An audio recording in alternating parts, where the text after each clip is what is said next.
Perilaku kekerasan adalah suatu keadaan di mana seseorang melakukan tindakan yang dapat membahayakan secara fisik, baik kepada diri sendiri maupun kepada orang lain. Apa sih terapi aktivitas kelompok itu? Mau tahu? Terapi aktivitas kelompok adalah terapi yang dilakukan secara berkelompok, yang memiliki hubungan satu dengan yang lain, saling bergantung dan mempunyai norma yang sama.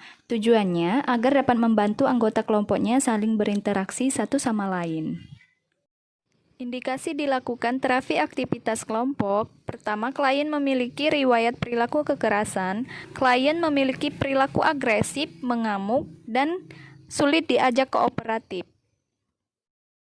Terapi aktivitas kelompok dalam perilaku kekerasan dibagi menjadi 5 sesi. Cara yang pertama, mengenal perilaku kekerasan yang biasa dilakukan. Cara yang kedua, mencegah perilaku kekerasan secara fisik, yaitu tarik nafas dalam dan pukul bantal. Cara yang ketiga, mencegah perilaku kekerasan secara sosial. Dan yang keempat, mencegah perilaku kekerasan secara spiritual, yaitu melakukan ibadah. Dan yang terakhir, mencegah perilaku kekerasan dengan patuh minum obat.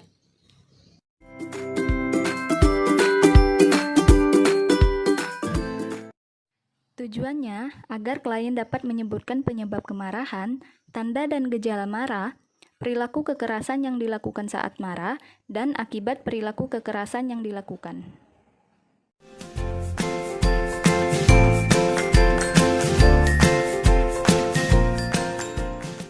Langkah kegiatan terapi aktivitas kelompok: pertama, persiapan; kedua, orientasi; ketiga, tahap kerja; keempat, tahap terminasi; kelima, evaluasi; dan terakhir, dokumentasi.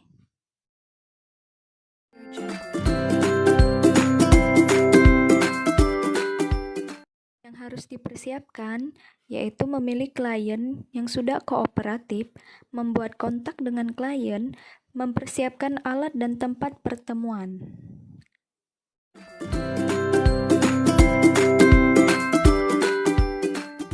Tahap orientasi yang pertama, perawat melakukan salam terapeutik, memperkenalkan nama menggunakan papan nama, kemudian menanyakan nama klien. Dan yang kedua ada evaluasi, menanyakan perasaan klien saat ini, menanyakan masalah yang dirasakan.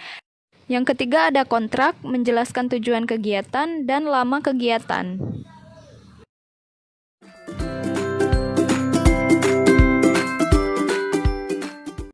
Pada tahap kerja ini, yang harus dilakukan yaitu mendiskusikan penyebab marah, apakah selalu disalahkan atau tidak diberi uang. Kemudian, tulis di papan tulis. Dan yang kedua, mendiskusikan tanda dan gejala marah yang dirasakan setiap klien. Kemudian, tuliskan di papan tulis. Yang ketiga, mendiskusikan perilaku kekerasan yang pernah dilakukan klien, apakah verbal atau merusak lingkungan, atau memukul orang lain. Kemudian, tuliskan di papan tulis. Dan membantu klien memilih salah satu perilaku kekerasan yang sering dilakukan. Kemudian, simulasi atau peragakan bersama terapis.